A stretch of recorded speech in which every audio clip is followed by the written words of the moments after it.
We are. Oh, hey, guys. We're live, Gregster says. This is the wrap-up of the deer tour, gentlemen. Currently, we're in Iowa, where it's 3,000 degrees below zero. Tonight, we got myself, Jake, Ted, and Greg in here, all visiting about the deer tour stuff. And we've already got a bunch of questions, so I'm just going to get right into them. Is Ted leaving? Everybody keeps asking us this. I hope. Are you going to be out of here, hopefully, soon? Nice to meet you guys. So Yeah. I'm gonna take off. Good riddance. Yeah. It's a pleasure doing business with you. No, he's not leaving, guys. He's not. He's basically forcing us to take him turkey hunting this spring. So everybody's also been asking what happened in Alabama, because we didn't really get a chance to tie a bow around that entire series like we'd hoped to. We sort of just went from an Alabama video to the Arizona stuff. Mm-hmm. So why don't you guys tell the folks about how the last day went in Alabama? Well, the reason we didn't post a video is because we had some corrupt footage. Like, it just was all glitchy and the video would turn red after a while, so we weren't able to make a video out of it.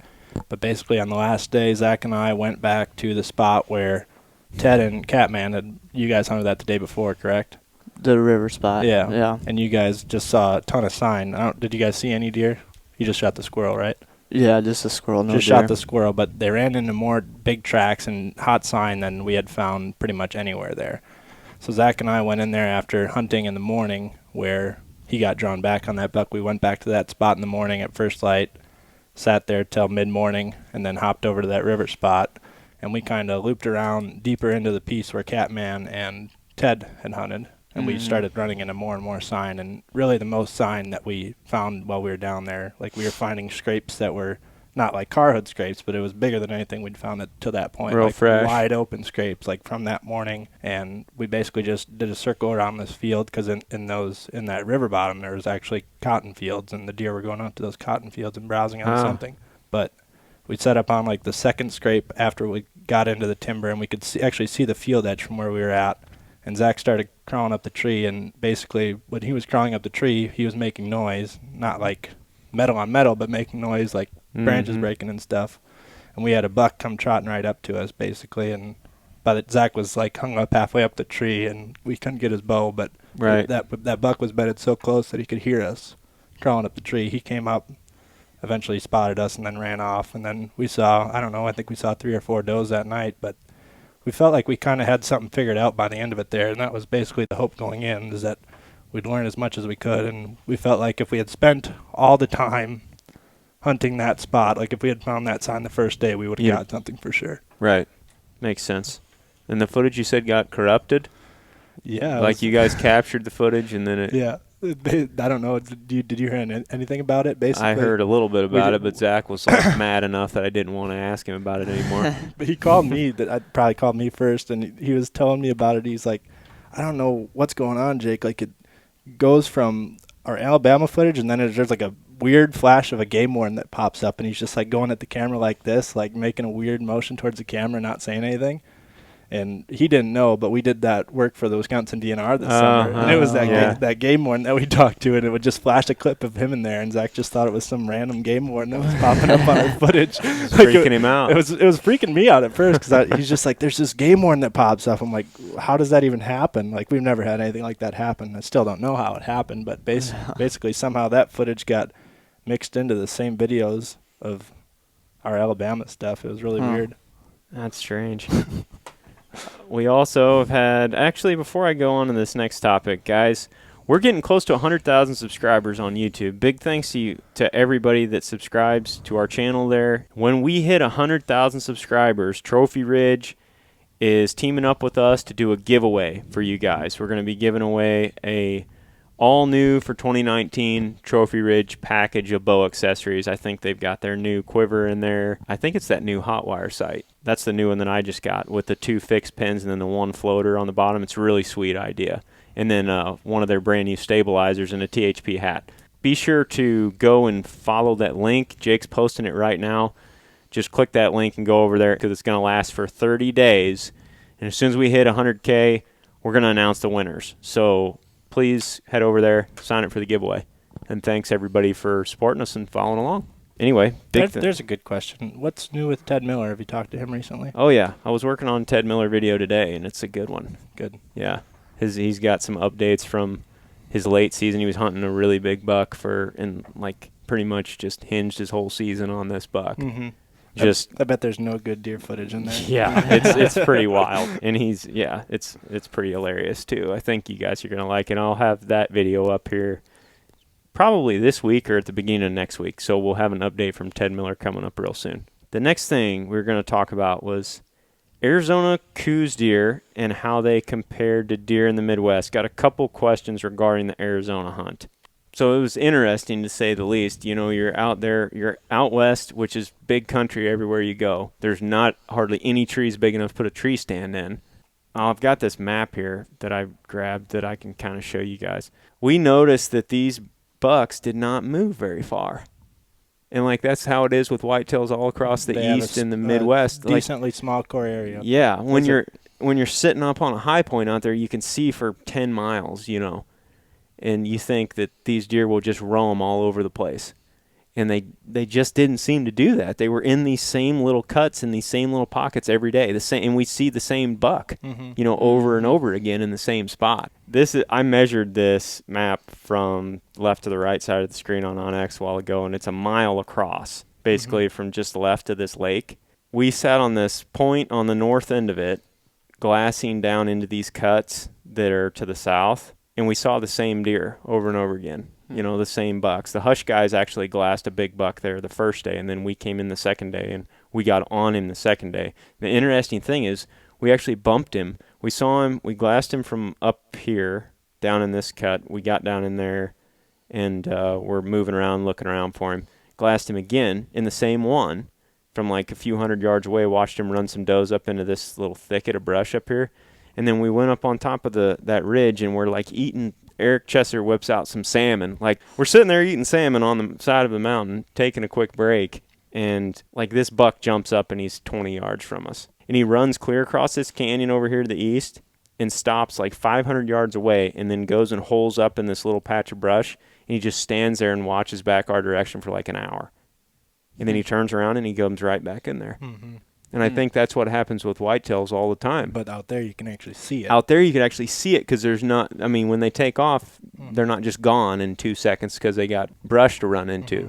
That was interesting because the Hush guys saw that mature buck in that cut. We saw him the very next day. Then we spooked him. Then he came back, right back up in there. And this is another interesting thing that we saw out there. And I don't know if this applies much to our country out here, but it was interesting nonetheless. When you look at these cuts, look at the north-facing slopes that have more shade on them. Mm-hmm.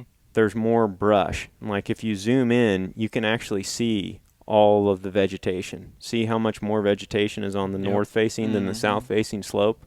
And I didn't really think about it, but Eric brought it up when we were moving down through there. He's like, yeah, man, this is the desert. You know, when it's hot in the summer, those south-facing slopes get just totally baked. Burned up. Yep. So the only, you know, there's way more moisture holding on the north-facing slopes. And when we were in this particular spot, all those north-facing slopes had that good oak woodland habitat. All that buckthorn is like waist high. It's perfect height for them to bed in and then look out of, you know. Mm-hmm. And that's what's growing up on these north-facing slopes is all that.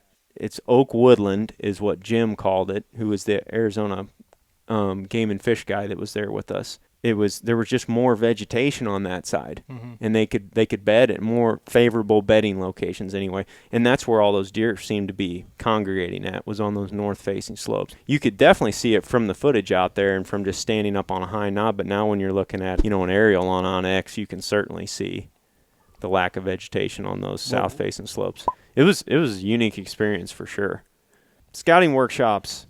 So we're headed down to Mississippi to do a scouting workshop, and basically if you guys are not familiar with those or with our consulting work that we do a fair amount of consulting workshop type stuff during this time of the year for about the next month and a half before we get into turkeys.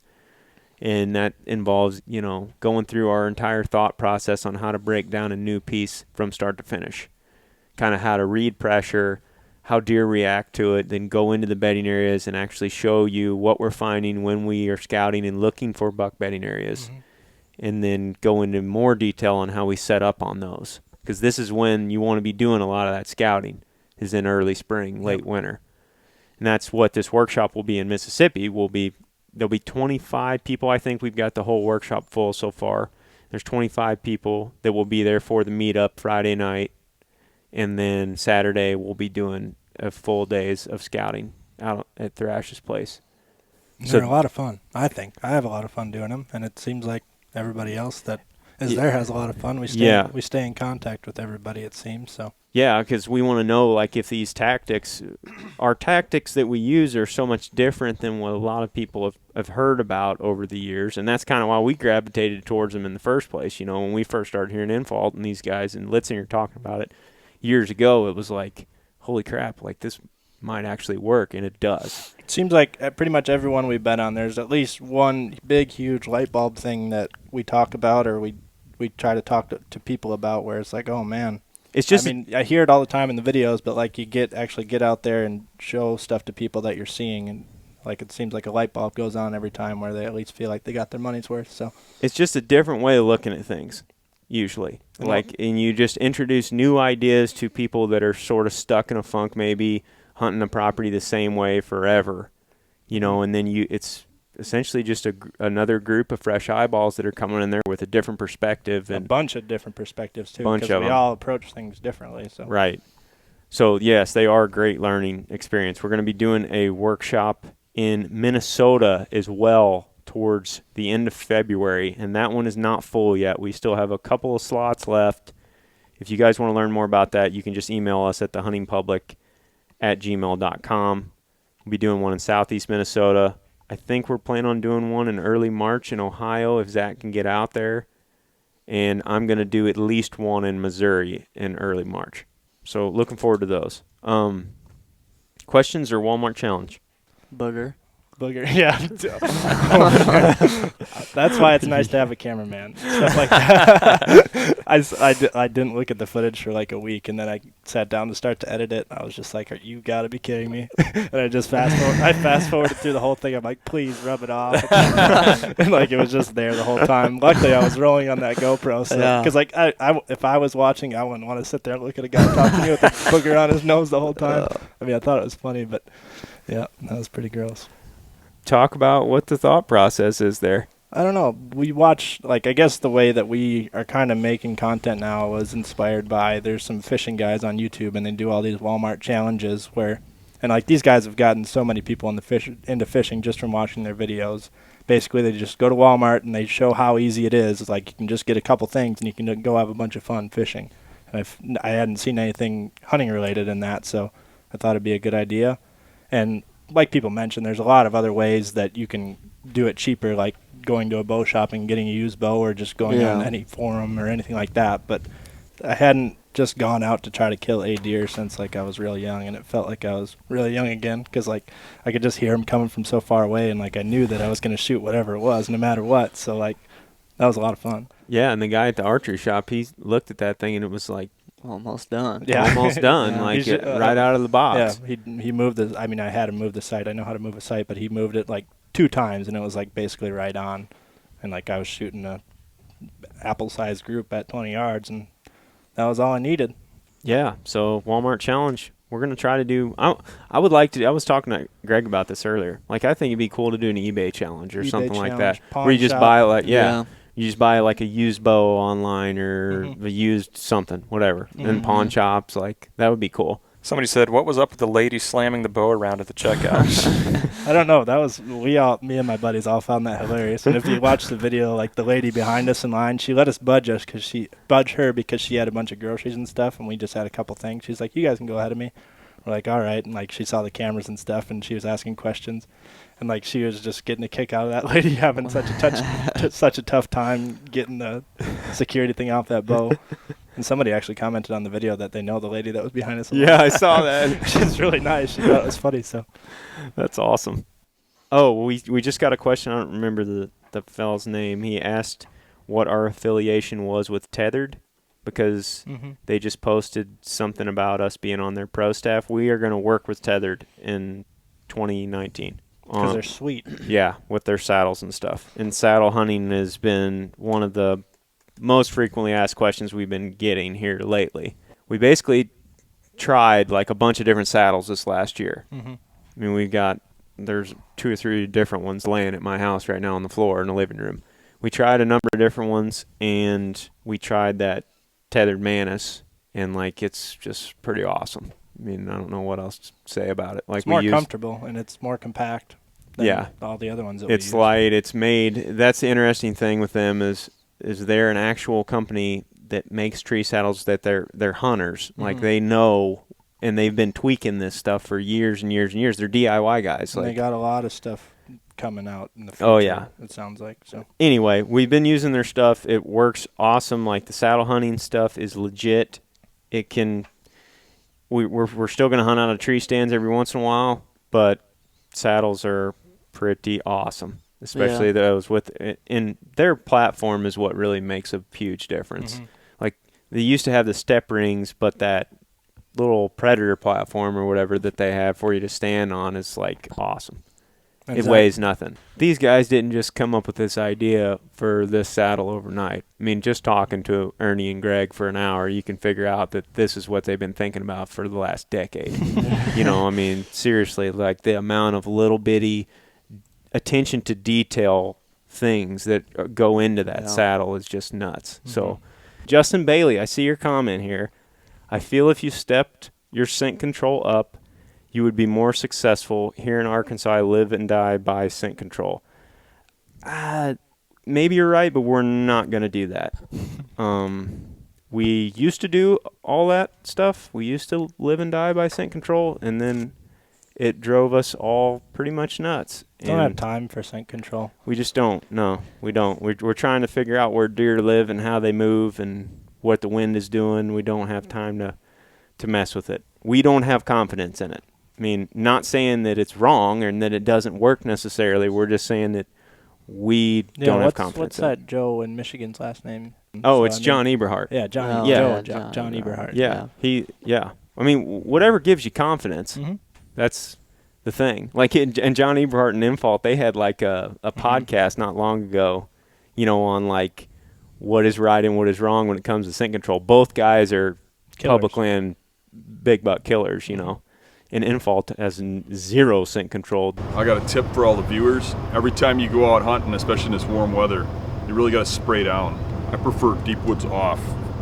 That's what I spray with it. Doesn't pay any attention to it, and Eberhard what does Dan smell like, Ted?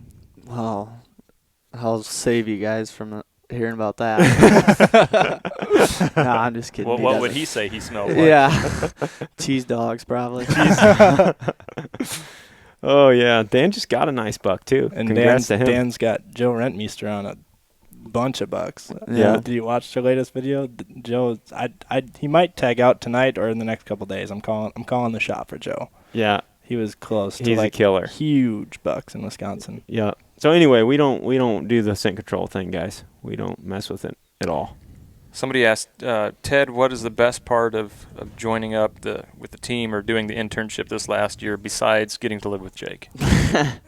Getting to travel and learn tons of stuff, and getting to hunt a lot and film and just shoot big bucks and No, but you and Logan each shot big bucks. Yeah, I guess if I went away and then did my own thing, I feel like I could have a pretty good understanding of how to get going with it. Right. So, and that's sort of the goal. I mean, that's what we try to show everybody that comes in and is either working with us currently or that is planning to work with us, whether you're an intern or you're a volunteer. Like, we want to encourage people to do this. Yeah, I mean, like a year. Like, where there's no secrets here. We'll tell you exactly how all this works. I got to hunt with Dan Infault and Joe Renemy for a week, so that was pretty sweet. Yeah. You got a pack of gum out of the whole deal, too. That's pretty dope. Kind of along those lines, I'm bringing up Brody's and Chance's YouTube page here. Mm-hmm. Like Ted was just talking about how he feels that, based on what he learned, he can kind of go and do this own thing.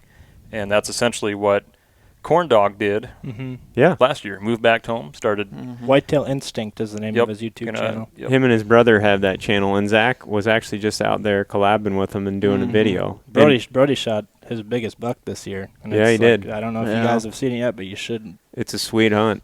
It's awesome. Basically, they bumped it a week before, and Brody just set up over the bed till the thing came back. Came back to bed in the same spot, essentially. Yeah, it's a really cool series of videos. I've got their YouTube page pulled up here, and specifically, it's called "This Is Why You Should Hunt Buck Bedding." That's one where Brody shoots a deer. And they're pumping out a lot of content.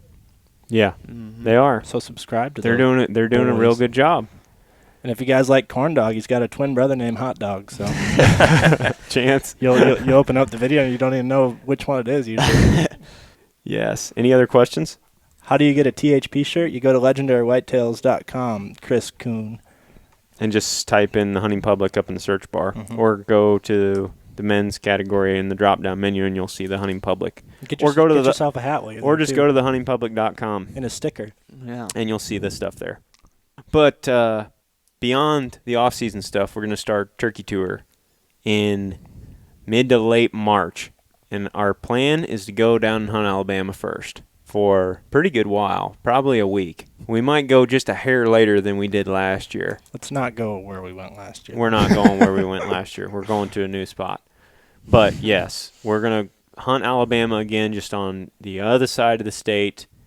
And I don't know what we're going to do from there. We're going to hook up with Sam Solholt, who has the public land bus. And these stickers right here. Oh, yeah. And those stickers, yeah. Check out Public Land Tees on Instagram. He's got a bunch of really cool public land apparel. Yep. Yes, he does. And we've been good buddies with Sam for a long time. And he's going to be with us for, he says, like a whole month during the turkey tour with the bus. So That'll be rad. that's That'd going be to cool. be that's going to be awesome. I don't know where we're going to go from Alabama. I don't know if we're going to go to Georgia potentially, or if we're going to go to Tennessee, Arkansas, Oklahoma. All those are in play after Alabama. Like the major highlight, I would say, of the turkey tour that is going to be a lot different from last year. So we're going to try to go up and hunt Pennsylvania. And I don't know when or where yet, but we need to get up there. We have to. I'm You guys are demanding 99% sure that's one of the destinations we're going to is PA this spring.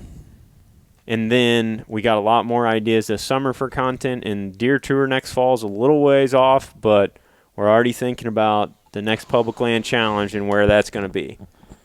And maybe hunting in Michigan It's gonna at be some awesome. point. We'll see. Greg mentioned maybe hunting Maryland early season. Yeah, it is a long way. We're going to have to see what the budget's doing and like what we can afford and all this other stuff. But we are hearing you guys. We want to try hunting a lot of these new states. That's kind of our goal over the next however many years, is just to try to get to as many of these places as we can and hunt some old ones and some new ones and just have fun. Mindy says that we've been getting some questions here on the feed, like basically asking how we get to hunt this much and how we started THP. We basically started the hunting public. When was that? October, September 2017. First video was posted on October 1st, I think it was the end of September, potentially. Or no, maybe it was October October 1st. 1st. October 1st, 2017, or around about that time. That's when we started the hunting public, and we started the hunting public for you guys, the hunting public, essentially. So we try to make relatable content that, can help people learn and can help more people get involved in the sport and just have fun hunting. That's the general mission of what we do. And we do, because of that, in our jobs as, custom production, because that's what we do, is we're a custom production business. We deal with, social media marketing and web video production, photography, and all this, basically digital content company. That gives us a lot of flexibility. I mean, we work with companies inside and outside the hunting industry, but that job, because we own the business, gives us the flexibility to move around and hunt a lot and go to a lot of different places. Because that is part of how we make money. We create content which has to do with hunting, because we're hunting public. We're not the best hunters, but we're good at making cool content, I think. So that allows us to hunt a lot. And that's why we try to go to all these different places and put ourselves in all these different positions, is so that we can help somebody along the way that watches our videos. Whether if you're learning from a mistake that we made or success. Usually mistakes. Yeah, a lot of mistakes. I mean, we post a lot of videos with no kills in them.